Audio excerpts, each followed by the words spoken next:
How do you like your movie review? Cream? Sugar? Or do you want me to...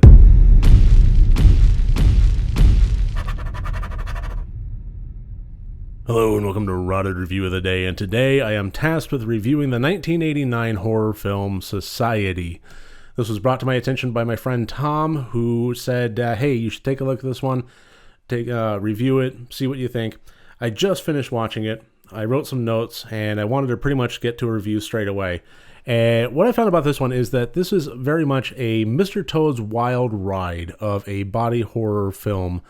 It has some adolescent stuff thrown in there just for good measure, and it takes a not-so-subtle look at classism and vapid excess of the 1980s. The best way I can really describe this one is if you're familiar with David Cronenberg's work. This is like an adolescent Videodrome. Just surface level.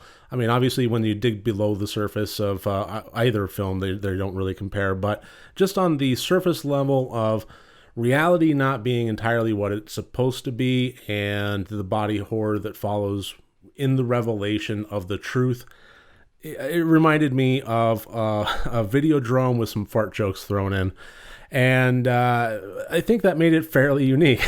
I found myself, in spite of myself, enjoying it. I think the biggest weight around the ankles of Society is the acting quality, especially from the lead. I'm going to go ahead and throw up all the scores here. As always, 4 different categories, each one worth up to 25 points for a total possible score of 100 points. And the plot of this one followed our main character of Billy, who is a 17-year-old that is growing up in Beverly Hills, California, and is in a very, very affluent family, very rich, well-to-do, and so on. And he's a popular guy. He's trying out to be class president, athletic, and so on and so forth. A lot of opportunities, everything on a kind of a silver platter for him. But things are just kind of slightly off. First of all, he has a therapist that he has to confide in. He has paranoid tendencies and is seeing things that might not quite be there. And, it kind of starts off, as some of these movies tend to, as, somewhat benign things. Well, at the very least, stuff that could be easily chalked up to mild psychosis, or at the very least, just flash out of the periphery kind of thing, as far as the veil of reality being lifted and odd things happening to Billy visually.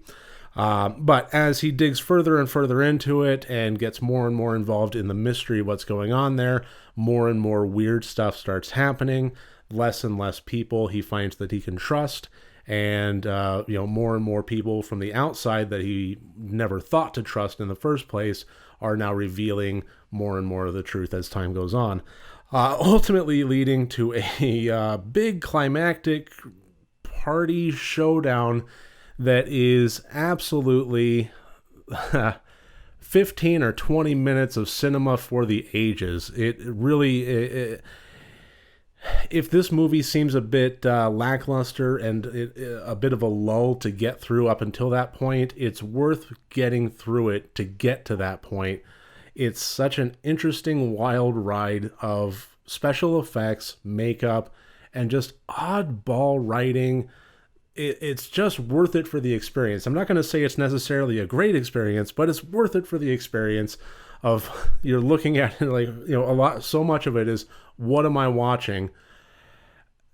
In a good, manic, weird way. And I did enjoy it. That's why the technical score is as high as it is, and why the intent score is as high as it is. Like I said, though, the acting is the thing that really kind of kept it from really getting off the ground, especially the main character of Bill Whitney, played by Billy Warlock. It just felt flat, and as he's going through all this emotional turmoil, there's so much about what this character goes through that from an acting point of view, it has a massive amount of range.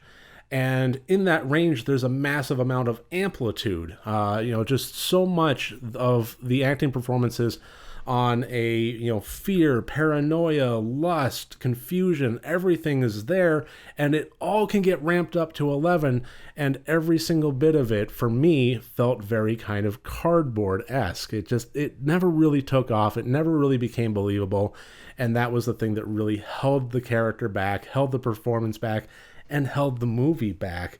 But once he got past that and you just kind of accepted, okay, well, this is what the character is going to be, let's go along for the ride with him, it became worth it. So, it wasn't the worst performance in the world, but it was, it should have been a lot better than it was, considering all that there was to work with. But regardless, I really did enjoy this one, and I do recommend it. If you're a fan of body horror, then I would say that this is an absolute must-watch. If you're a fan of scary horror films, I'm not going to say that this one's really going to punch your ticket that well, but it's still worth getting one under your belt as far as watching it and having the experience of having seen the 1989 film Society. So that should about do it. That's my review, and I really thank you for joining me here today. If you like these videos, please click like and subscribe, and if you want to support me further, my Patreon link is below. Remember, next time you want to watch a horror movie, first make sure that it's good and rotted.